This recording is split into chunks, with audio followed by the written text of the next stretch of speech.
Welcome everyone to another episode of Let's Talk Special Economic Zones. I'm your host Ainsley Brown.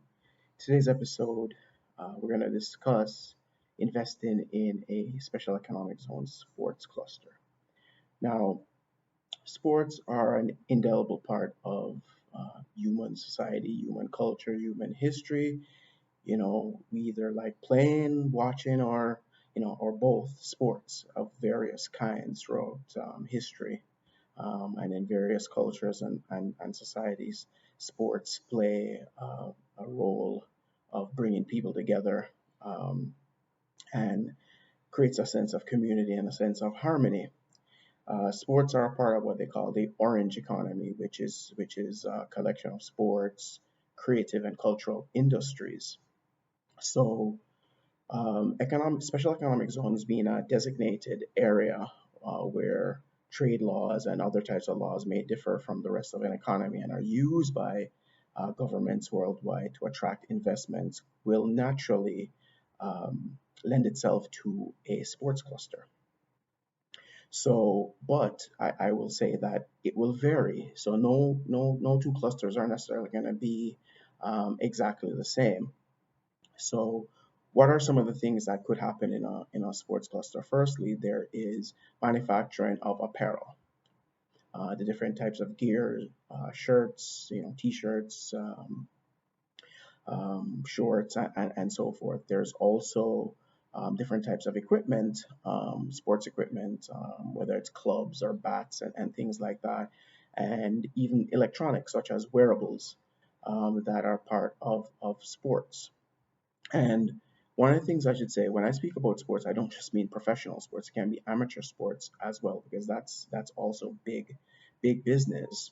The weekend warriors, so to speak, whether it be soccer or rugby or boxing or netball or cricket or American football, whatever is your favorite sport, track and field. There are a lot of people that do it for recreation.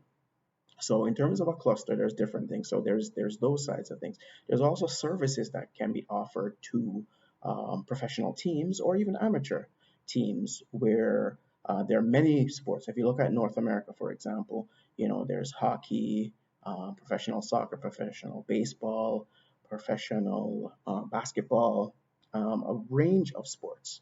So these teams have off seasons that can train. They can train for speed, endurance, depending on what they want to do. A good example is, for example, Jamaica is well known for, which is where I'm located right now, is known for its sprinting prowess. So teams could come down for a few weeks to work on their speed. And the coaches that are here in Jamaica could lend that service to them, and a zone could basically be set up to accommodate those sorts of things. And because seasons of the different professional sports start at different times, you could have different teams cycling through, or even just overall preseason training. You could bring down teams down to Jamaica or elsewhere and have them train. So that's another aspect of it. Now, depending on your how a special economic zone is structured and what is allowed, some, for example, are targeted towards tourism. Jamaica's zones are not, because tourism already has its own incentive scheme, incentive regime.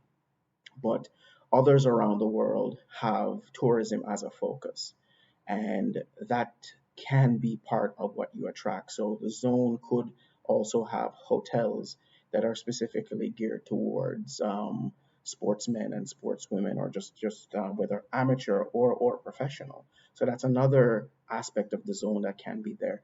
In the case of Jamaica, while a hotel can be physically present in a zone, it can't benefit from the fiscal incentives, but it can be physically present. The developer, person building and operates the zone, can build a hotel, but it cannot operate it. It has to bring in somebody else to operate the zone. Other zones around the world, those zone regimes are structured differently, but that's an example of how it's structured in Jamaica, as an example.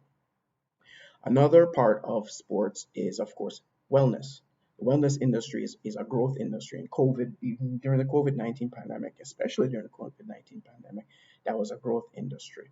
So that can be seen as another service that could be done within a sports cluster, special economic zone, and even going towards thinking out, well, I don't even say outside the box anymore, but towards the fourth industrial revolution, you can start to get things around data analytics. And that is to say, sports people could be wearing wearables, and while they practice, data is being collected. So let's say, for example, a sprinter, and the start of a sprint is, this is the sprinting is the difference between first and second is hundreds of a second. So having a great start definitely is to your advantage. So while somebody's working on their start, it could have a wearable device on them, which then monitors, say for example, their muscles, and maybe they're doing a particular thing and their muscle is twitching at the wrong time or something like that, right? And because the data shows it as a consistent pattern, you would then be able to correct it or put corrective measures to deal with it. Um, and that wouldn't have been known before, but that's a service that could be offered within a zone. So a sports clustered zone. So having a zone or investing in a orange economy or sports specific zone is definitely a worthy investment. If you like this episode or what I had to say today, please leave a comment below, or if you have any ideas for or suggestions for future episodes, just leave a comment, and I'm happy to hear from you, and we'll see what we can do for you. All right, bye for now.